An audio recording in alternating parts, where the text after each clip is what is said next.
जैसा कि देख रहे हैं आज हमारे साथ एक इग्नू के विद्यार्थी हैं, छात्र हैं। तो आइए इनके बारे में जो इग्नू का अनुभव है जानते हैं कि इन्होंने इग्नू से कौन सा डिग्री किया, असाइनमेंट इन्होंने किस लैंग्वेज में बनाया था, हिंदी में या इंग्लिश में, और कितना ये परसेंटेज पाए थे और कैसा इनका अनुभव है इग्नू के बारे में, कैसे ये इग्नू के बारे में जाने हैं। तो आइए इनके बारे में जानते हैं, आपसे बात कर। सबसे पहले आप अपना नाम बता दीजिए। मेरा नाम अनुराग त्रिपाठी है।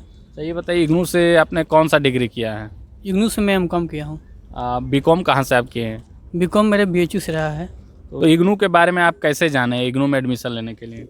वही यूट्यूब पर सर्च करके, आप बहुत सारे यूट्यूबर्स थे जो इग्नू के बारे में बता रहे थे। दैट परसेंटेज आपका कितना बना था? टोटल परसेंटेज फाइनल अनुमानता आप बता दीजिए। मेरा 70% है अप्रॉक्स। अच्छा ये बताइए कि आप हिंदी मीडियम से हैं या इंग्लिश मीडियम से हैं? हम इंग्लिश मीडियम से हैं। इंग्लिश में एग्जाम असाइनमेंट वगैरह सब इंग्लिश में? जी, सब इंग्लिश में था मेरा। तो ये बताइए कि एक जो प्रश्न था वो कितने नंबर का होता था? एक प्रश्न 20 नंबर का होता था, और ऐसे 5 प्रश्न हुआ तो उसमें सब डिवाइडेड रहते थे कि कभी एक क्वेश्चन में 3 ऐसे करके सब। तो मान लीजिए कि एक क्वेश्चन 20 नंबर का था, तो कितने पेज में आप लिखे होंगे कि 70% आया था? 5 और 5.5 6 पेज के बीच में लिखा जाता था कम से कम। अच्छा, 5 साढ़े 5 पेज के बीच में आप लिखे इंग्लिश में? जी, इंग्लिश में लिखते। तो मान लीजिए ऐसा भी भेदभाव होता है क्या? छात्र पूछते हैं कि हिंदी वालों को कम नंबर इग्नू देता है, इंग्लिश वालों को ज़्यादा, ऐसा कुछ लगता है आपको? नहीं, ऐसा कोई भेदभाव नहीं होता। अच्छा। तो कंटेंट के हिसाब से होता है, जैसा कंटेंट रहेगा आपका वैसा नंबर मिलेगा। तो असाइनमेंट आप कितने दिन में लिख पाए थे? असाइनमेंट लिखने में काफ़ी जैसे छात्र परेशान रहते हैं, तो क्या रणनीति आप अपनाए थे कि समय से आप असाइनमेंट जमा कर पाए? 2 दिन में एक असाइनमेंट हम पूरा करते थे। अच्छा। जैसे 10 क्वेश्चन हुआ तो एक क्वेश्चन 6 पेज के आसपास लिखते थे, और लगभग वही 60 पेज का हुआ असाइनमेंट, तो वही वैसे करके 20 दिन में 20 से 25 दिन में असाइनमेंट कंप्लीट करते थे हम। अच्छा, मतलब 20-25 दिन लगता था। तो अधिकतर छात्र परेशान रहते हैं असाइनमेंट जमा को लेकर, उनका असाइनमेंट लिख नहीं पाते हैं, बहुत सारी समस्या रहती है। तो आप मतलब 25 दिन लगा कुछ गैप करके लिखते थे कि यार कंटिन्यू रहता था? कंटिन्यू लिखते थे, उस समय तो जल्दी जमा करना होता था। अच्छा। तो लिख देते थे, कभी कभी एक असाइनमेंट एक दिन में भी हो जाता था। तो थ्योरी पेपर के लिए आप कैसे तैयारी करते थे? जो इग्नू का स्टडी मटेरियल मिलता है उससे, या अन्य कोई गाइड वगैरह, कैसे तैयारी आप किए थे? इग्नू के स्टडी मटेरियल के अलावा मैं यूट्यूब के थ्रू तैयारी किया हूँ। जैसे क्वेश्चन वगैरह जो प्रीवियस ईयर के क्वेश्चन आए थे, उससे 10-15 क्वेश्चन उठा के फिर उसके थ्रू मटेरियल में चेक करना, और उसके थ्रू हम तैयारी किए थे, सीधे मटेरियल नहीं पढ़े थे। तो जो इग्नू का प्रीवियस क्वेश्चन पेपर होता है, एग्ज़ाम में छात्रों को काफ़ी लाभ मिलता है क्या? कुछ अनुभव है आपको? बहुत लाभ मिलता है। लगभग 3 साल का पेपर आप देख लेंगे तो उससे बहुत लाभ मिलता है। यानी प्रीवियस क्वेश्चन पेपर भी फ़ायदा करता है एग्ज़ाम में।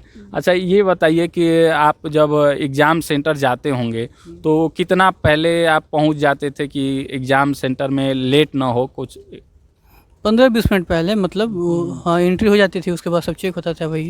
तो हम उस समय कोरोना का समय था तो उस समय ज़्यादा चेक होता था। अच्छा। आधे घंटे पहले जाते थे हम। इनसे 1-2 प्रश्न और पूछेंगे, उससे पहले आप देख लीजिए कि हम कहाँ इस समय हैं। ये हैं, इनके बारे में भी हम जान लेते हैं कि ये वर्तमान में क्या कर रहे हैं, क्या इनकी रणनीति है। अच्छा ये बताइए कि आपके घर हम आए हैं, ये बाग बगीचा सब दिखाई दे रहा है, कुछ एमकॉम करने के बाद आप क्या कर रहे हैं इस समय?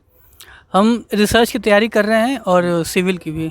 अच्छा, मतलब कहीं से कोचिंग कर रहे हैं या किए हैं, क्या रणनीति है आपका? सेल्फ चल रहा है। अच्छा, तो कहीं से कोचिंग किए होंगे या रहते थे इससे पहले दिल्ली वगैरह कहीं पे? दिल्ली में हम कोचिंग करते थे। तो दिल्ली में सिविल के लिए गए थे, सिविल की कोचिंग किए थे। हाँ। दिल्ली का माहौल कैसा है सिविल का तैयारी? इग्नू वाले छात्र सफल हो जाते हैं वहाँ पे या? इग्नू तो बस इसलिए है कि मतलब आपका एजुकेशन रुके नहीं। अच्छा। हाँ, और इसके थ्रू आप रिसर्च कर सकते हैं, ये फ़ायदा है इग्नू का। तो इग्नू का डिग्री मान्य है कहीं पे भी? इग्नू का डिग्री मान्य है आपके रिसर्च करने के लिए, नेट के लिए, मतलब एनटीए जो यूजीसी लेता है उसके लिए मान्य है आपके इग्नू का। तो अधिकतर छात्र ये कन्फ्यूजन रहते हैं कि इग्नू का डिग्री मान्य होगा कि नहीं, सिविल सेवा में मान्य होगा कि नहीं। तो ऐसा कोई दिक्कत तो नहीं है ना डिग्री ले लेने के बाद? नहीं, हर जगह मान्य है, इग्नू का मान्य है, ये फ़ायदा है इग्नू का बहुत ज़्यादा। अच्छा ये बताइए कि आप दिल्ली में सिविल की तैयारी किए हैं या अभी कर रहे हैं फ़िलहाल कहीं पर भी, तो कितना खर्च आ जाता है दिल्ली में रहने का पर मंथ आप, और कितना समय आप पढ़ते हैं, कुछ जानकारी बता दीजिए। देखिए, दिल्ली में आपका पीजी लेने पर लगभग 10,000 पर मंथ आ जाता है खर्चा वहाँ पर। जी।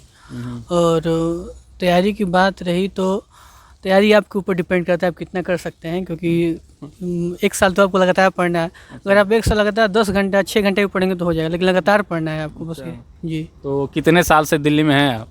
हम लगभग 1 साल से दिल्ली में हैं। अच्छा, अभी आप दिल्ली में रह रहे हैं। जी। तो शुरुआती दिनों में क्या कुछ समस्या रही होगी दिल्ली में? कैसे आप रूम लिए हैं या हॉस्टल कैसे हैं? हम पीजी लिए हैं। पीजी मतलब? पीजी मतलब पेन गेस्ट जो मतलब होता है वहाँ पे कि एक रूम में 2-3 लोग रहते हैं साथ में। हाँ जी। तो वहाँ खाने का व्यवस्था कैसे होता था? खाने का व्यवस्था मेरा बाहर रहा है, वैसे मेस हम बाहर मेस में जाते हैं खाने के लिए, तो उसका 4000 रुपये आता है 1 मंथ का। तो रहने का और खाने का मिला के 10,000 बता रहे हैं? रहने खाने का तो लगभग 7,000, लगभग 2-3 हज़ार रुपये एक्स्ट्रा आपका खर्चा आ सकता है। अच्छा, पॉकेट खर्च जो पर्सनल खर्च? जी, 7,000 में आपका रहने खाने का हो जाएगा। अच्छा, एक और प्रश्न पूछते हैं, ये बताइए कि आपका एडमिशन जब कंफर्म हो गया था तो कितने दिनों के बाद स्टडी मटेरियल आपके घर पे पहुंच गया था? स्टडी मटेरियल 1 महीना अप्रॉक्स में पहुंच गया था घर पे। तो जो स्टडी मटेरियल था तो आप एमकॉम इंग्लिश में किए थे, तो इंग्लिश में ही आया होगा, इंग्लिश लैंग्वेज में? जी, इंग्लिश में आया था वो तो। अच्छा, तो ये बताइए कि जब आप पास हो गए होंगे, रिजल्ट सब कुछ अपडेट हो गया था, तो आपका जो मार्कशीट था, प्रोविजनल सर्टिफिकेट था, वो कितने दिन बाद आपके घर पे आया? लगभग 1 से 2 महीने के बीच में मेरा आ गया था रिजल्ट और प्रोविजनल सर्टिफिकेट। आखिरी प्रश्न है, आप ये बता दीजिए, छात्र अधिकतर इस बात को लेकर कन्फ्यूजन में रहते हैं कि रीजनल सेंटर क्या होता है, स्टडी सेंटर क्या होता है और एग्ज़ाम सेंटर क्या होता है। इन तीनों में थोड़ा सा अंतर आप छात्रों को हमारे समझा पाएंगे? रीजनल सेंटर होता है जैसे कि कोई आपको कागज़ उगज से कोई समस्या हो मतलब, तो आप ओरिजिनल सेंटर पे मिल सकते हैं। स्टडी सेंटर पे आपका ऑफलाइन पढ़ाई भी चलता है, अगर आप वहाँ पर जाकर संपर्क करें तो वहाँ पर पढ़ाई भी होती है। और जो एग्ज़ाम सेंटर होता है, जब आप एग्ज़ाम देंगे तो किस सिटी में आपको देना है, कहाँ देना है, उस समय फॉर्म आता है, तो उसमें आप फिल करके इंडिया में कहीं भी दे सकते हैं आप एग्ज़ाम, तो एग्ज़ाम सेंटर होता है वो। चलिए, तो काफ़ी अच्छा जानकारी आपने दिया। तो थोड़ा सा आपके बाग बगीचे यहाँ कौन कौन से पेड़ पौधे लगाए हैं आप, या परिवार के, मतलब जो भी हो आपके घर के, तो क्या क्या है यहाँ पर? यहाँ पे देखिए, ये अमरूद है, जो इलाहाबाद का अमरूद है। हाँ। थोड़ा बहुत गन्ना है, ये फूल है, अड़हुल का फूल है। अच्छा। और ये सागवान है, पपीता है, जामुन है, यही सब है छोटा छोटा।